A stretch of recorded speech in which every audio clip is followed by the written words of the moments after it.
This Avalanche Safety Report is brought to you by Mountain TV. Watch Mountain TV anywhere with our free Roku, Apple TV, and Fire TV apps. Learn more at mtn-tv.com. We're here talking with Brian from the CAIC. President's Day weekend, Brian, is here. Hard to believe it's just the holidays. Now it's President's Day weekend. Busy weekend across Colorado, and historically not great for avalanches.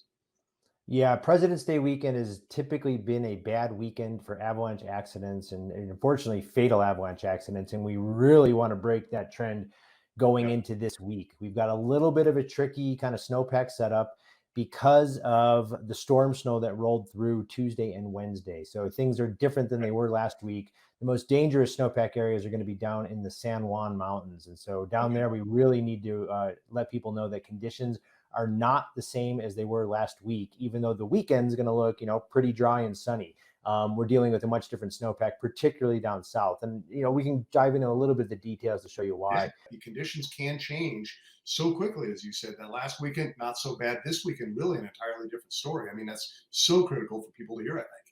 Yeah, and the biggest change took place kind of in the southern mountains and some certain portions of the western reaches of the Grand Mesa and the Elk Mountains.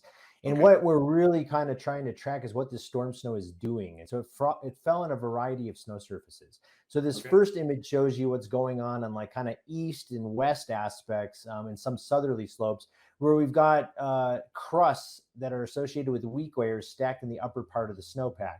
We're not sure exactly how that recent storm snow is going to react, but it's certainly something that we're worried about. And on those colder, shadier slopes, we've got surface snow that looked like this prior to the storm, which are just weak faceted grains. And so this is what we're tracking as we move kind of to the last part of this work week and into the weekend. So this is an animation of the snowfall that came in starting on Tuesday and lasting through Wednesday. You can see this really did favor the San Juan Mountains. Those areas that are pink and brown, we are actually looking at storm totals of 2 feet or more in some places.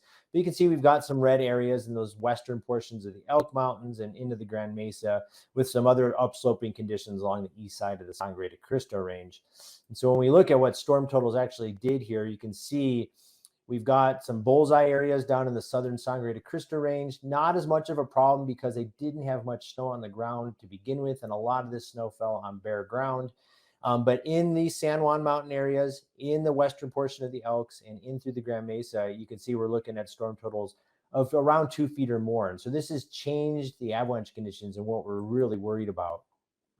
We're warning about avalanches in the accumulating and drifting storm snow. This video is a really good illustration of how stiff drifted storm snow can get in a very short period of time. If you see conditions like this with these cracks and these blocks shooting off, this is a good time to focus on more sheltered terrain or on areas that did not see this kind of wind loading. Most of the avalanches in the storm snow are going to be small.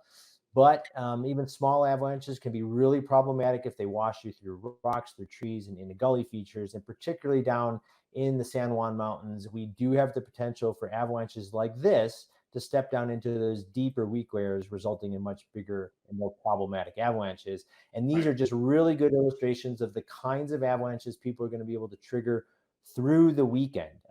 And so we don't see a big change in avalanche conditions. We're coming off warnings as in Wednesday and Thursday down in the San Juan Mountains. We will see avalanche danger continue to ease until we get into Sunday when snowfall returns. Avalanche danger will ramp up again, and then we get another big pulse on Monday. And so what we really need people to know is that come Monday, avalanche danger is going to peak again. The northern mountains get in on the action, and as we move into the early part of next work week, we're going to have a fresh round of concerns in the storm snow. Okay, well, a lot going on, and as you said, a busy holiday weekend. A lot of people up in the high country, and those videos are so they really show it, Brian, and you can see that it doesn't take a lot. It doesn't take a lot, and in a lot of places, particularly anywhere that picked up more than about 8 inches of recent new snow, you're going to be able to trigger avalanches in the storm snow. So we want people to, really stay cautious, look for those signs of instability, like, stiff layers of snow, cracking, audible collapsing. And if so, just move to more sheltered terrain, which is going to offer safer riding options. Okay, you got it. We appreciate all the work. Go to the website, guys. Check it out for all the latest. It's updated constantly. It's a great website. Go check it out. Have a fun weekend. Have a safe weekend. We'll see you back right here on Mountain TV, Brian. Thanks. Have a good weekend. Please stay safe. You can always stay up to date with the latest forecast at colorado.gov/avalanche.